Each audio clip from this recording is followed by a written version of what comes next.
I got a haircut since I've been on camera, I'm pretty sure. Hello, welcome back to my story. If you did not know, my name is Harley Nouveau, and the purpose of this channel is to document my journey towards my North Star, while hopefully helping you find yours along the way. So if that sounds like the place for you, then subscribe to my channel and add your name to the storybook that is my life. In today's chapter, I'm going to be doing a concept similar to a couple of YouTubers I've seen, where I look at upcoming or recent makeup releases and I tell you kind of like a short summary of my thoughts on it and whether or not I would go out and buy it, or if I think it's just something that you should condemn to the bargain bin of like TJ Maxx or something.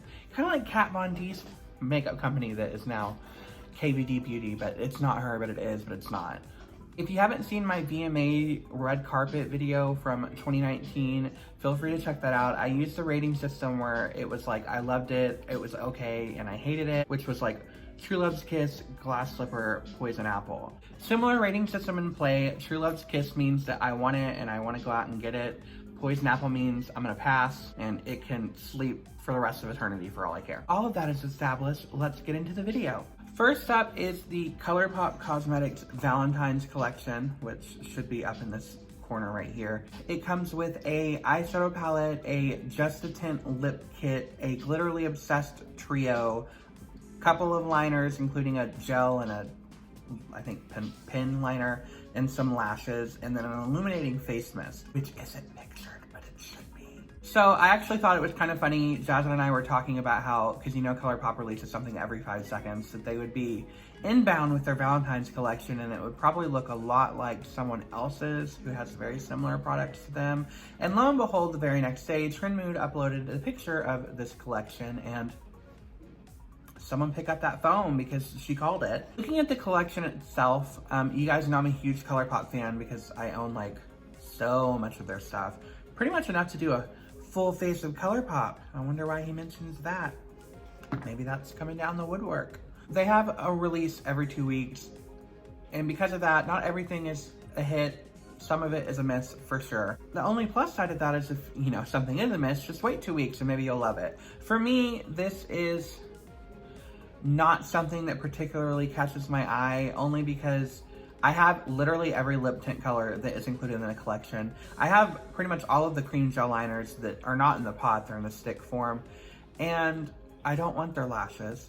And I have pretty much every color in the eyeshadow palette already in another Colourpop eyeshadow palette. If this is something that you're really into the color scheme, maybe you don't have these items and you want to try a couple out, it's only $60 for the collection, or you can buy the pieces individually. The only thing that really stands out to me is the pot liner, which I'm not the biggest fan of, but it looks like it has sparkle in it. So that kind of catches my fancy. But other than that, I feel like this is pretty run-of-the-mill, not particularly the most inspired, and for that reason, I would give it a Poison Apple.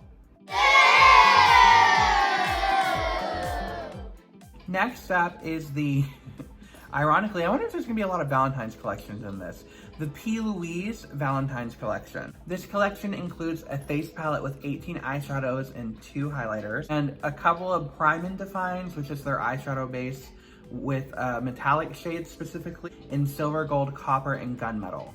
If you're not familiar with my history, I say, with P. Louise, I did do a video on them on one of my very first episodes of Beauty and the Tea, where I talked about a racism scandal they were involved in. I've never had a single product of theirs, not because of that, I mean that played a part of it, but not because of that incident, so that's why I prefaced this with that. I've just never particularly felt interested. I know everyone raves about their Prime and Define eyeshadow base.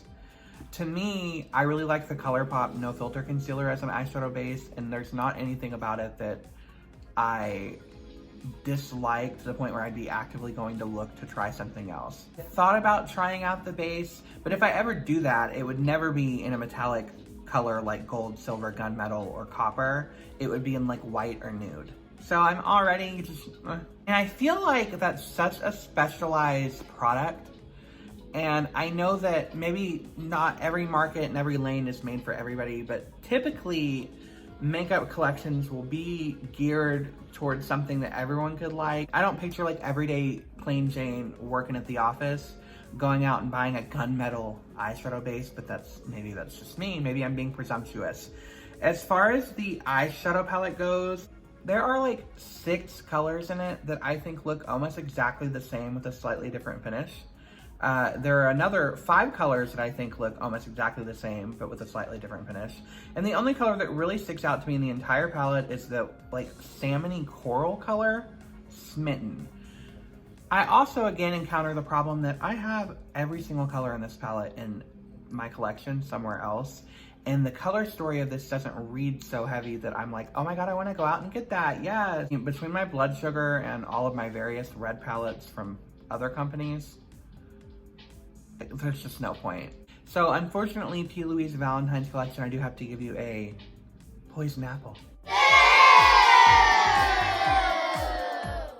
I don't even know why I said maybe. This is pretty much just gonna be Valentine's Day, which is good because if I waited until Valentine's Day, all of this would already be out and it'd be too late. Next up is the Huda Beauty Valentine's collection, which is a collaboration between Huda Beauty and Kayali, I don't know. And they come with a bag, an eyeshadow palette, a lipstick, and an elixir, which I guess is like a face serum. I don't really know. And the 2 different collections are the Lover Love Kit and the Sweetheart Love Kit. One is like more red, the other one's more pink. So the eyeshadow palettes that are included in these collections are ones that already exist. One is the Topaz Obsessions and the other is the Ruby Obsessions, which are 9-pan palettes of a monochromatic variety, which you know I'm a sucker for. And the lipsticks are in red and nude. The bags are pretty cute. Obviously, I'm like a big man, so I'm not gonna be walking around carrying like a bag. I want to one day, but maybe not right now when I live in conservative Texas. As far as the products are concerned, for a long time, I really did want the Huda Obsessions palettes, but they're relatively expensive comparatively. And Huda Beauty's business practices have, for a very long time, left a bad taste in my mouth. I know that they've tried working hard on bettering themselves, you should say. They did that campaign with drag queens, which you could argue was just a grab at inclusivity and had no actual merit or good intent behind it other than to just make people think they were inclusive. They also have started sharing more people of color on their Instagram pages after they got called out for never promoting men or women of a specific look. None of that really matters to me because at the end of the day, I've always just found most of their products boring, to be honest with you. I used the new Nudes palette at the very beginning of my channel because I was using it because Jasmine had it. But the only thing I've seen in recent memory at all that stuck out to me that I really wanted to try was the Mercury Retrograde palette because I loved the color story. But as I've told you guys before, when it comes to luxury items, unless you're collecting it for a specific reason, very rarely is there enough of a motivation for me to go out and spend that money when you can find cheaper alternatives. That being said, $39 each for each kit is actually pretty damn affordable, I'm not gonna lie, because the eyeshadow palettes themselves are normally like low 20s, I think. Her lipsticks, I'm sure, cost more than a couple of dollars. And the elixirs also, and then the bag, I'm sure separately all of these way more than $39. So for that reason, it's amazing. For me personally, I'm just not interested. So because of that, for me, it's a poison apple. And that's what this series is about, is how I feel for me. If you want it, go out and get it. That's 3 out of 3 so far that I just don't like. And I love Valentines, you guys. Next up, we have the Makeup of Murder Valentine's collection, which comes with an eyeshadow palette of 10 different shades and a blending sponge. When it comes to the eyeshadow palette itself, it's $34. Pretty pricey. However, I would argue that this is a Valentine's collection that's done semi-right because it's interesting to me. The colors don't particularly stand out as anything overwhelmingly game-changing. It's just like pinks and purples and berries and plums and stuff. But what's interesting to me is the 6 diamond shades. I feel like a lot of Valentine's collections are like overwhelmingly matte with a couple of shimmers here and there, whereas this one seems to be primarily shimmer focused. and a little bit of matte on the side. And the matte colors that I see are just like a red and a deep red. So that gives you a lot of fun to play with when it comes to sparkle. And I think that a lot of people tend to shy away from primarily shimmer palettes just because the theory of makeup says that you should only put shimmer in specific locations, and you know, people like to play it safe. I'm gonna be honest with you. Sponge Duo does not have a price that I can see. The packaging is cute, I'll give it that. I think looking at the swatches though, this is something that I could definitely get into. I really like the range of purple to pink with the black, as opposed to primarily red and pink. And yeah, seems pretty interesting. And I've never tried the brand. So I think I'm gonna give this one True Love's Kiss. I could totally see myself checking this one out. Next up, we have the Natasha De Nona Valentine's collection, which includes an eyeshadow palette, a blush and highlight palette, and some lipsticks. So looking at the eyeshadow palette, the packaging itself is nothing to write home about. I feel like it looks like a mini laptop, and it kind of reminds me of the AVH Norvina palette collections, you know, the square ones with the different color stories, and that it's like a slightly rounded square solid container with slightly rounded square solid pans. The color story on it, I would say, is pretty interesting because it seems like the left half of the palette is more pink and red themed and the right half is more purple themed. There are different varying finishes, which I think is a good thing, and a good balance of what colors are matte and what colors are shimmering, so you're not limited to, ironically, just one matte with a variation of shimmers, because I just said that one before was like that and I wanted it. I never said my mind makes sense, you guys. The Love Glow Cheek Palette comes with what looks like a cream blush, an illuminating blush, and two sparkly highlights, one champagne and one pink. And that seems really interesting to me. However, the fact that it's $55 seems horrible to me.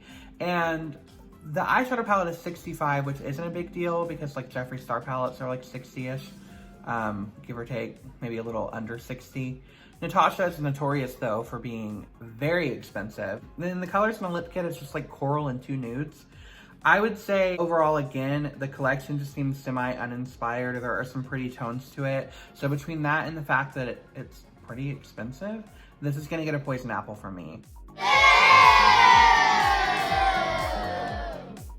I really never find myself attracted to anything Natasha De Nona.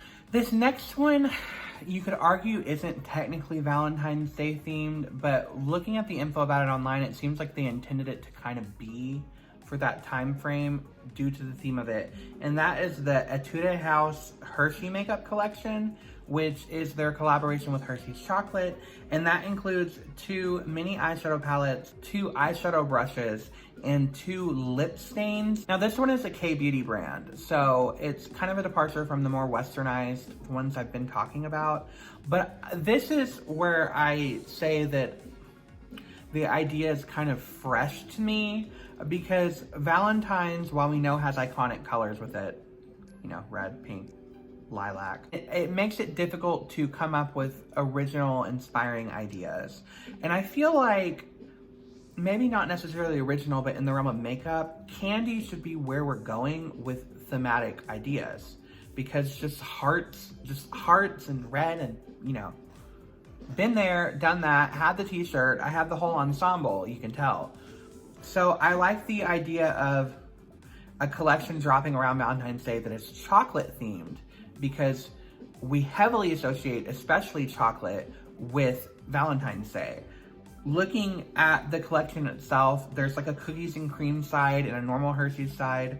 One is gonna be like deeper, more chocolates, and the other one is like more nudie leaning. The packaging is super freaking cute. It's the same company that did the Kit Kat collection last year, but the packaging is really cute. I know that the brushes are kind of brushes that I like when it comes to the shape, and I love a good lip stain, so that interests me as well. As far as the colors, I know that it can be kind of boring, but this goes back to that. I've talked about this concept before. When at a certain time the market is so saturated with one aesthetic, being the simple, boring one actually makes you stand out more. So everything around this time being red, pink, purple, as I've said, being brown and neutral just kind of makes it more unique. This is definitely something that I could see myself trying out for sure. Not only for the novelty factor, but just because I want to get more into K-beauty and these look rather interesting. So for that reason, I would say the Hershey collection from Etude House is a true love's kiss for me. Next is the Kikomilano Tuscan Sunshine collection. Looking at it, I've never heard of this brand. Probably, maybe should have. I don't know if they're well known. But looking at this collection, it's really beautiful. Honestly, it's the first thing that struck me about it. I love the components. I love the way that the products are pressed into the components, because you know I'm a sucker for floral. Florals in the spring, groundbreaking. I also really like the colors of this collection. It comes with perfecting powder, bronzer, blushes, face cleanser, mascara. It's a bunch, to be honest with you. It seems like a whole line as opposed to a collection itself. Man, the colors look gorgeous. The aesthetic of the packaging looks gorgeous. Specifically, the pressed powders really look like something I want to try. I will say the eyeshadow palette itself is not something that particularly stands out to me. I mean, it's only 6 colors, and those 6 colors really aren't that interesting, but the compacts, I could definitely see myself getting into. It's like the face products are a very big part of the whole Tuscan Sunshine collection, so I really want to go out and get this just to be shallow for the way it looks. Hopefully it works well. I would say this is definitely a true love's kiss. I don't know if I'd buy all of it, but I definitely want to try those. And then last up is going to be the Kylie Cosmetics Valentines collection for 2020, which is all about her daughter Stormi. Looking at this collection again, I think it is something that Etude House got right, in that it's very unique and an original take on a Valentine's collection, because Valentine's is all about love, and who better signifies that love than your child? I love a good butterfly. I do feel like it looks very little girl-esque, which Stormi's a little girl, so that makes sense. It comes with a mini eyeshadow palette, a pressed blush powder, a lip kit, and a couple of lip glosses. The whole thing retails for $108, which is kind of high. However, having tried Kylie's lip products, they're phenomenal, so that's already an A+ for me. I've tried her blush too, and I really liked it. I've never tried her eyeshadow, but I've heard from people that it's very similar to the formula of Colourpop, which, you know I like Colourpop. The color story on this, I think, is very, again, unique. It stands out. It's something that you wouldn't necessarily expect for Valentine's, but you still get a Valentine's feel, because the colors in the mini eyeshadow palette look very reminiscent of those little candy hearts, you know, that have the tacky sayings on them. And then the colors from the lip glosses are all like Valentine's leaning, light purples, light pinks, light red. So I think that this is a good mesh between classic Valentine's Day and an original Valentine's Day concept. And I've never bought any of her products per se. The only one I have is that lip kit, but I could see this as being something that I could definitely get into trying out. I don't think I really have anything in my collection that would serve as a dupe for this, that I don't need, that would prevent me from going out and wanting to buy it in the first place. So I think for that reason, the Stormi collection from Kylie Cosmetics is a true love's kiss as well. And that is it. We had four positives, 3 negatives. I hope this video wasn't that awkward, as I do more of like these things, as you guys might have saw with my other video series that I've done. It'll get better, more natural, and, you know, less awkward. Do you want to try out any of these? Or is there anything that I talked about today that you either agree with or disagree with, or you just want to let me know? Maybe a collection had something I missed, or, you know, we all have our own voices in this community, and I've never met a voice that I didn't like to hear. That's a lie. Sound off in the comments below how you feel about all of the products I talked about today. That is pretty much all she wrote in this chapter of my story. So as always, I am Harley Nouveau, and I wish each of you every happiness until our stars next align.